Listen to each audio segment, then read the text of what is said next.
Again, hoping that it's... Gymnastics competitions are in many ways a kind of artistic performance. A performance that gymnasts train for over months, even years, all for that one moment on stage. The applause after each element is a sign of respect and admiration for the athlete.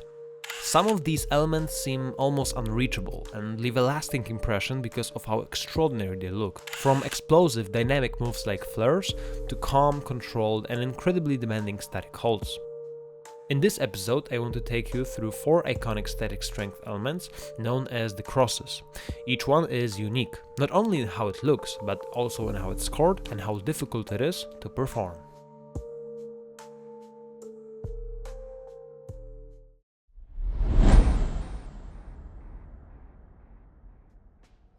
The iron cross is probably one of the most iconic elements in men's gymnastics, and quite literally the oldest trick in a book, with some sources tracing its history all the way back to the early 1900s.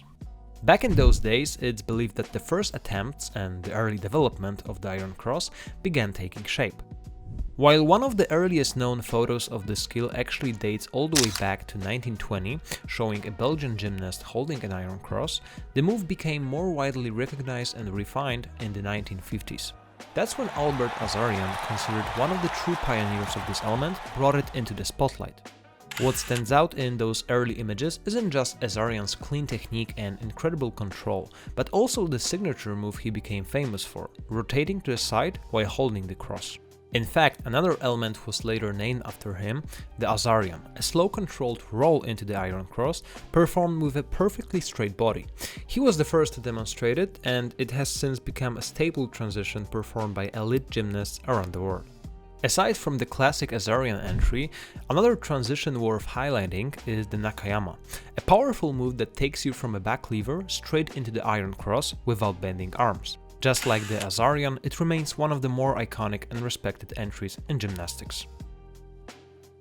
Before we jump into the mechanical side of things, it's worth noting how the iron cross is officially judged. In the current FIG code of points, it's classified as a category C strength element and must be held for at least 2 seconds to be considered valid. As for entries into the cross, both the Azarian and Nakayama transitions are rated D in difficulty. The whole element is really about holding your body steady in the frontal plane, with both arms working equally hard to keep you up and maintain that perfect 90-degree angle on each side. Since your weight is roughly split between both arms, each arm is dealing with about half of your body weight. Plus, with your body's center of mass right below where you're holding on, balance isn't your biggest challenge here.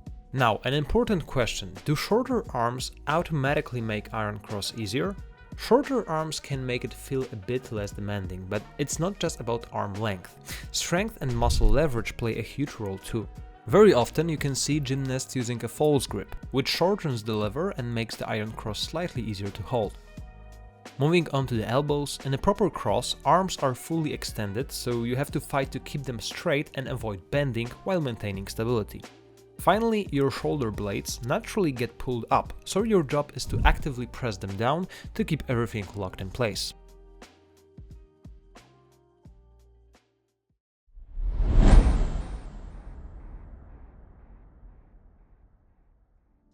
Essentially, the inverted cross is the upside-down version of the standard iron cross we just discussed.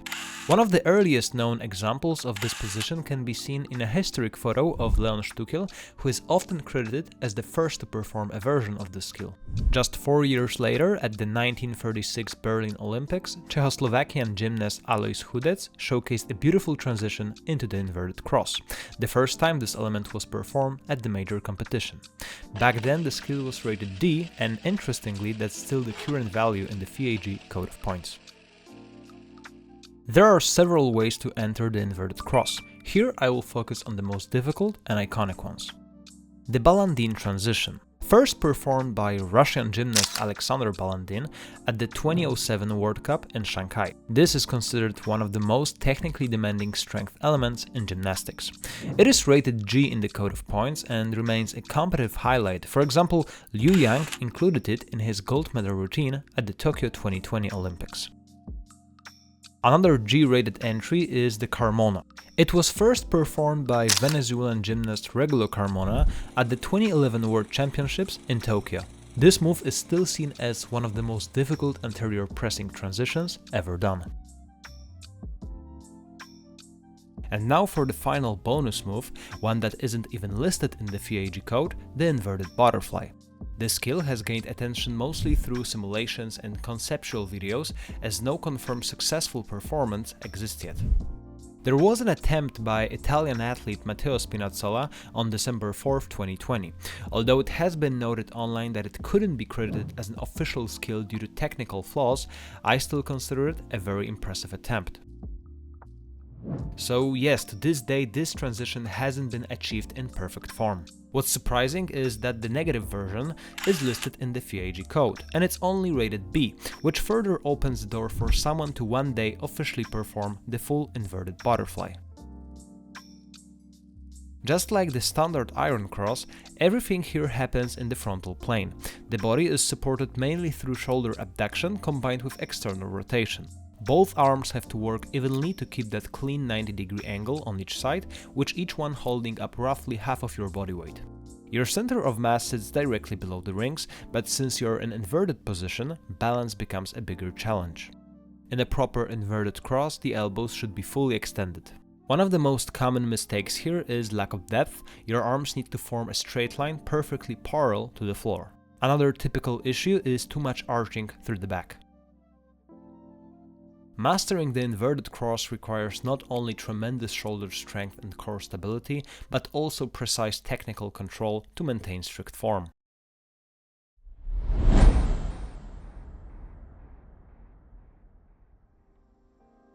This time we are looking at the Maltese Cross, sometimes referred to as the swallow, a name inspired by the body position, which resembles a bird in flight.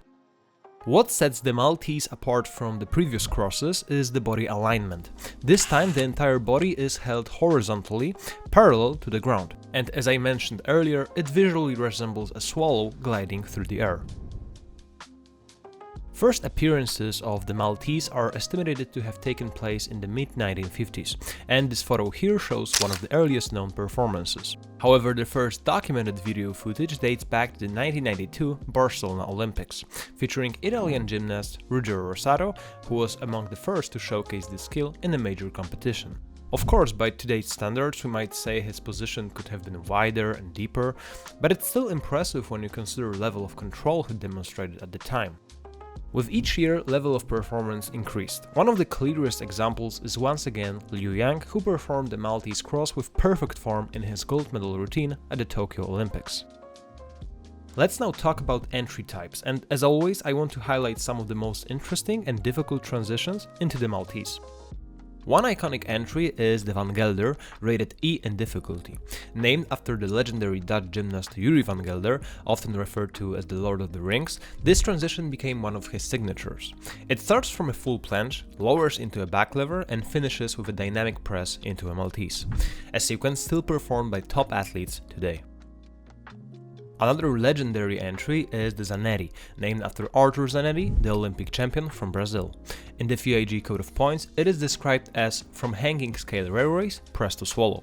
In simpler terms, it's a controlled transition from a back lever into a Maltese, performed with fully extended arms throughout the movement.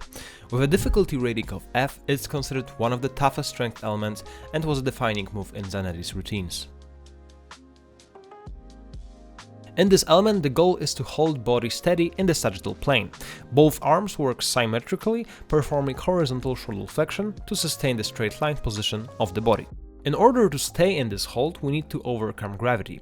We are essentially lifting the body while keeping the center of mass aligned with hands. This is where an important variable comes into play: the width of the arm placement. It depends primarily on two factors: arm length and the athlete's center of mass. For example, an athlete with long arms and a high center of mass will typically require a wider arm position, while those with shorter arms and a lower center of mass may have their arms positioned closer to the body. In a proper hold, the body should remain in a hollow position, forming a straight line from shoulders to feet. As with all crosses, elbows must be fully extended and locked. It's also worth noting that gymnasts very often use a false grip, which effectively shortens the lever.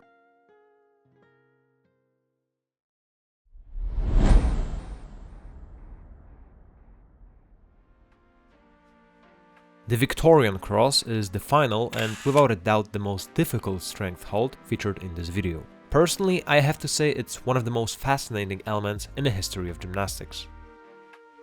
You can only imagine how difficult this skill truly is. To date, only a handful of gymnasts worldwide have executed it to required standard and competition. It's also the only static hold in the FIG code of points, rated E.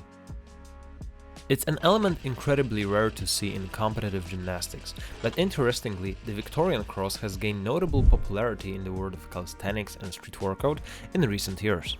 One name that absolutely needs to be mentioned is Manuel Caruso, who trained this skill for years, and arguably mastered it to near perfection. Not only did he bring attention to Victorian through countless training clips, but he also came up with one of the most difficult entries into the position.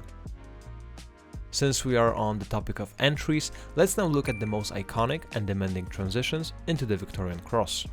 First is the Rodriguez, created and performed by none other than Danny Rodriguez himself, officially described in the FIG code of points as upright forward to inverted swallow. It's essentially a powerful dynamic swing that transitions directly into the Victorian. The skill was named after Rodriguez in 2009, rated F, and it has kept that rating ever since. Next we have Tolik and Tolik 2, both named after Courtney Tolik, one of the very few gymnasts ever to perform the Victorian Cross on the international stage. Tolik is a combination of an Azarian into a Victorian. It was submitted and rated F in 2015. Tolik 2, on the other hand, was first performed in 2019 during the rings final. Courtney pulled off a dynamic combo, transitioning from a swing to an iron cross and straight into a Victorian. Initially rated as an F element in 2019, it was upgraded to a G in 2025 due to its extreme difficulty. In this element, just like in the Maltese, the goal is to keep body steady in the sagittal plane. However, this time the body is positioned facing upwards with the back towards the floor. Both arms work symmetrically, performing horizontal shoulder extension to maintain a straight body line. To hold this position, the athlete needs to fight against gravity by creating enough force to keep their body balanced over hands. This produces the torque needed to stay stable during the skill. In a proper hold, the gymnast should maintain a perfect hollow body, a straight line from shoulders all the way to feet while keeping the arms straight. While the false grip is technically optional, in reality shortening the lever arm through a false grip is practically essential. Without it, maintaining this position becomes nearly impossible. There is also a prevailing theory as to why the Victorian Cross is so rarely performed in official competition. And it's not just because of how difficult it is to hold. The reality is, it might simply not be worth the risk. Performing a clean Victorian and receiving full credit from the judges is incredibly hard and often not rewarded adequately compared to the effort required. Still, in my opinion, anyone brave enough to attempt this element on a major international stage, even if slightly imperfect, deserves appreciation and respect from the crowd. This is without a doubt one of the most brutal feats of strength in gymnastics. Each of these crosses have something truly unique about it. The static elements are not just about strength, they represent remarkable control over the human body. Feel free to drop a comment and let me know which cross you find the most iconic, or simply which one is your personal favorite. Thank you for watching.